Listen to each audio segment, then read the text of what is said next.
Excellency Co-Chairs, President Julius Maada Bio of Sierra Leone, other heads of state and government, Excellencies, representatives of heads of state and government, honorable ministers, distinguished delegates, ladies and gentlemen, good morning. It is fitting that we are convened in this UNESCO hall today, both because clean cooking means science, technology, and innovation, and because Tanzania enjoys a historic commitment to environmental conservation while promoting societal well-being. With protected areas encompassing 1/3 of its land, including 7 World Heritage Sites, with clean cooking, Tanzania's story of conservation, harmony, and responsibility continues. Clean cooking is about a just energy transition, and it's also about positively impacting our people, our planet, and our environment. It should therefore be a priority agenda for Africa. I, in this regard, commend the International Energy Agency for declaring 2024 the Year of Clean Cooking and for convening this summit. I also commend Dr. Birol and the co-chairs for their unwavering dedication. And I appreciate everyone here for honoring the invitation to discuss on ensuring clean cooking access for all. Ladies and gentlemen, it is said that currently clean cooking access rates globally range from 60% in Central and Southern Asia to over 80% in Eastern Asia, Latin America, and the Caribbean. To the contrary, Africa, the continent with the highest population growth rates and with all necessary natural resources, ranks the least in access to clean cooking. Over 900 million Africans rely on unclean cooking solutions, a fact which contributes to environmental degradation, biodiversity loss, and the health hazards. As we see it, clean cooking in Africa has 3 dimensions. Foremost is the lack of access to adequate, affordable, and sustainable solutions. Many households, predominantly in the rural areas, struggle to adopt clean cooking solutions due to high costs, limited availability, and insufficient supply chains.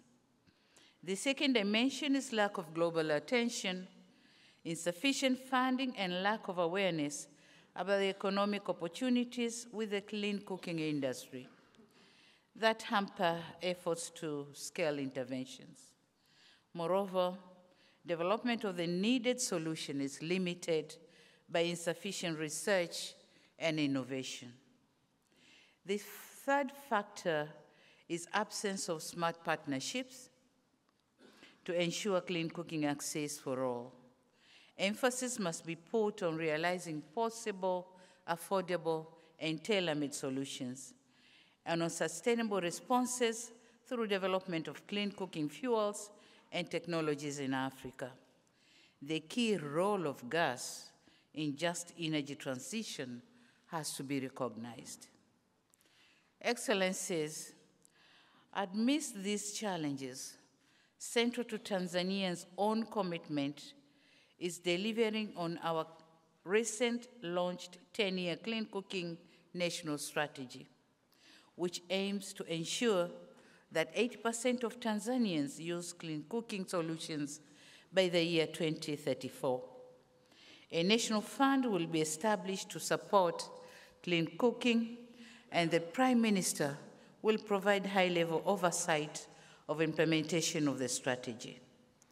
Furthermore, given the disproportionate burden faced by women, Tanzania will continue to advocate the African Clean Cooking Support Program not to only address the environmental and health impacts, but also empower women as agents of change within their communities.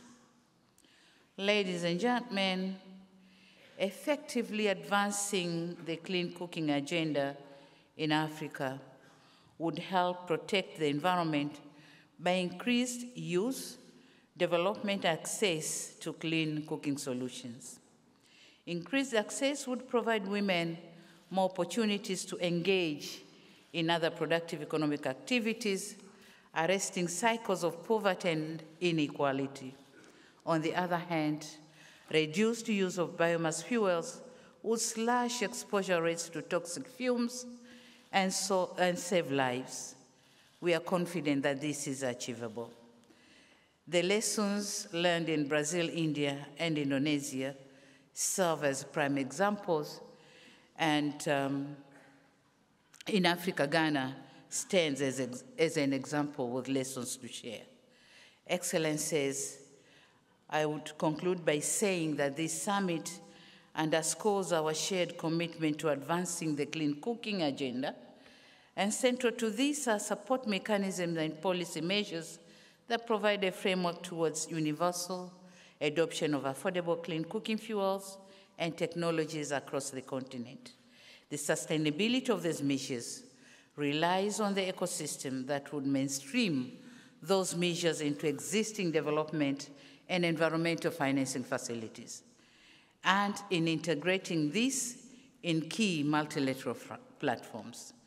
Now, to guarantee a resource for clean cooking, this summit has to call and humble requesting for a generous next replenishment by fund donors, specifically of the African Development Bank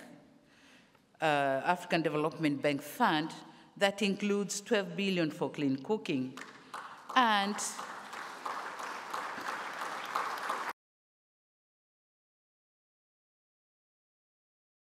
of IDA 21 cycle of the World Bank, so as to reach a financial target that the International Energy Agency projects require for clean cooking for all by 2030.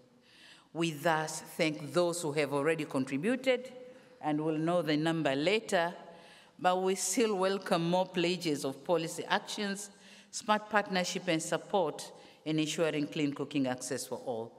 Thank you very much for listening.